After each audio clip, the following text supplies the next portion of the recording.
kita melihat dan juga merujuk pada data yang ada di awal, maka akan nampak bahwasannya perempuan berada di kondisi yang tidak aman, bahkan di dalam rumah itu sendiri. Maka dari itu perlu kita mengetahui data dan juga bagaimana mekanisme bantuan hukum yang dapat diakses oleh perempuan ataupun korban dari KDRT. Karena korban KDRT dan juga korban-korban kekerasan dalam rumah tangga bentuk lain adalah tanggung jawab kita. Maka dari itu, mari kita sama-sama saksikan berkaitan dengan data dan juga bantuan hukum bagi perempuan. Kekerasan dalam rumah tangga atau KDRT tentu sudah tidak asing lagi bagi kita. Bahkan KDRT tentu terasa dekat karena terjadi di sekitaran kita. Lalu bagaimana angka kekerasan dalam rumah tangga yang terjadi di Indonesia? Berdasarkan data catatan tahunan Komnas Perempuan tahun 2021, jumlah kekerasan tertinggi di ranah KDRT atau relasi personal sama seperti tahun sebelumnya, yaitu kekerasan terhadap istri mencapai 3.221 kasus. Kemudian kekerasan dalam pacaran mencapai 1.309 kasus, kemudian kekerasan terhadap anak perempuan mencapai 954 kasus, kemudian kekerasan mantan pacar mencapai 401 kasus, kemudian kekerasan mantan suami mencapai 127 kasus, dan 457 kasus bentuk kekerasan lain di ranah personal. Tingginya kekerasan terhadap istri ini menunjukkan konsistensi laporan tertinggi dibanding jenis KDRT lainnya. Berdasarkan hal ini, KDRT yang sering dianggap sepele oleh masyarakat kita justru merupakan kasus yang paling banyak terjadi. Korban KDRT cenderung tidak mengetahui hal-hal yang harus mereka lakukan dan pada akhirnya menerima kekerasan tersebut.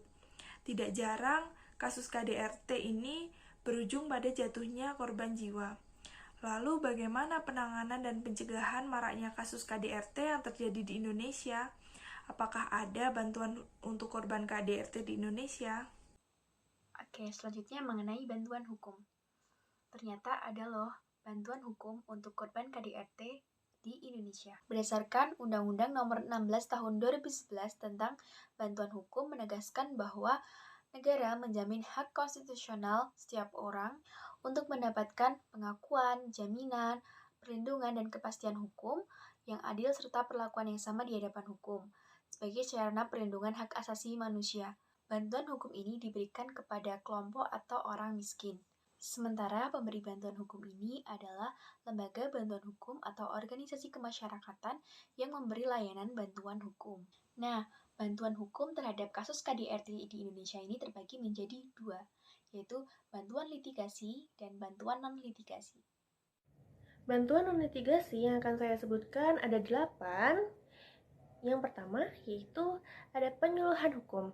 Penyuluhan hukum biasanya dilakukan di wilayah masyarakat yang bertujuan untuk memberi kesadaran hukum bagi masyarakat. Kemudian yang kedua, konsultasi hukum. Konsultasi hukum ini biasanya diberikan oleh advokat kepada masyarakat sebelum mengajukan gugatan. Lalu yang ketiga, ada investigasi perkara.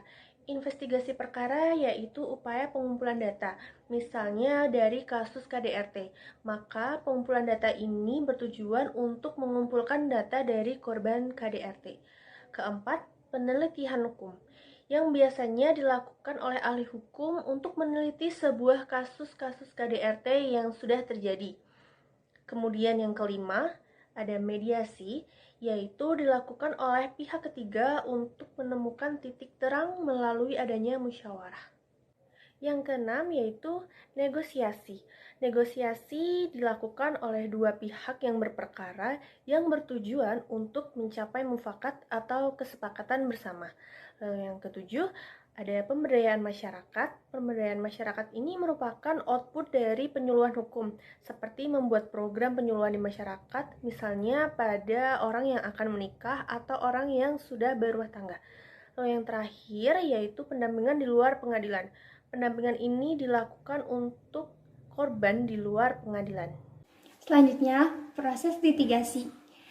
Proses penyelesaian sengketa yang dilaksanakan melalui pengadilan atau yang sering disebut dengan istilah litigasi, yaitu suatu penyelesaian sengketa yang dilaksanakan dengan proses beracara di pengadilan di mana kewenangan untuk mengatur dan memutuskannya dilaksanakan oleh hakim.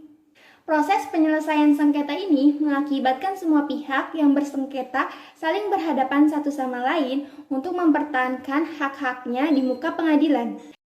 Dalam ranah pidana, kasus kekerasan dalam rumah tangga tersebut masuk ke dalam jenis delik aduan, di mana kasus tersebut baru akan dikatakan sebagai tindak pidana apabila korban merasa dirugikan dan melaporkan kasus tersebut ke kepolisian sebagai aparat penegak hukum. Kepolisian di sini akan menggunakan hukum acara pidana yang berlaku dan sesuai dengan Kitab Undang-Undang Hukum Acara Pidana. Sementara dalam ranah perdata, proses litigasi yang dapat dilakukan untuk kasus kekerasan dalam rumah tangga ini adalah proses gugatan. Gugatan tersebut dapat diajukan oleh pelaku maupun korban. Proses pendampingan dalam hukum acara perdata ini sudah dapat dilakukan pada saat proses gugatan tersebut diajukan ke pengadilan. Untuk muslim, gugatan tersebut akan diajukan ke pengadilan agama, dan untuk non-muslim, gugatan tersebut akan diajukan ke pengadilan negeri. Pendampingan hukum ini dilakukan oleh negara kepada para pihak sampai dengan proses acara perdata ini selesai. Hal tersebut dilakukan karena sudah menjadi kewajiban negara untuk memberikan bantuan hukum kepada para pihak. Pemberian bantuan hukum secara litigasi dilakukan dengan cara sebagai berikut. Yang pertama, pendampingan dan atau menjalankan kuasa yang dimulai dari tingkat penyidikan dan penuntutan. Yang kedua, pendampingan dan atau menjalankan kuasa dalam proses pemeriksaan di persidangan. Yang ketiga, pendampingan dan atau menjalankan kuasa terhadap penerima bantuan hukum di pengadilan negeri atau agama. Selanjutnya yaitu perangkat hukum yang digunakan dalam menyelesaikan kasus KDRT di Indonesia sebagai berikut. Yang pertama yaitu Undang-Undang Perlindungan Anak, kedua yaitu Undang-Undang Penghapusan Kekerasan dalam Rumah Tangga, yang ketiga yaitu Kitab Undang-Undang Hukum Pidana, keempat yaitu Undang-Undang Perkawinan, dan yang kelima yaitu Undang-Undang Informasi dan Teknologi. Semua ini berarti hukum pidana khusus lebih banyak digunakan daripada hukum pidana umum yaitu KUHP.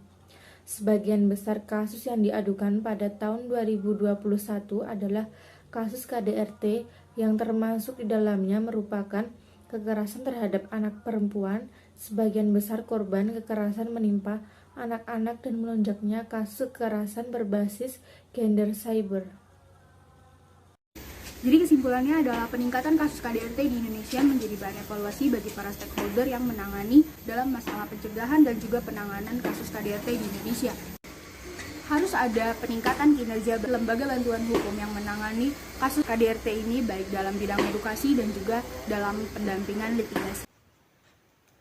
Maka dengan hal ini kami harapkan perempuan ataupun korban kekerasan dalam rumah tangga dimanapun dapat mengakses dan juga mendapat bantuan hukum yang sama sehingga mereka dapat keluar dari jeratan kasus KDRT ini. Karena perlu diketahui juga bahwasannya kasus KDRT ini bukanlah perkara yang mudah untuk diselesaikan, mengingat bahwasannya masih adanya budaya patriarki dan juga hal-hal tabu yang belum dapat dinormalisasikan oleh budaya kita.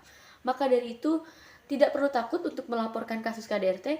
Ayo sama-sama kita jaga lingkungan sekitar kita dan juga ayo mari kita stop kekerasan dalam rumah tangga.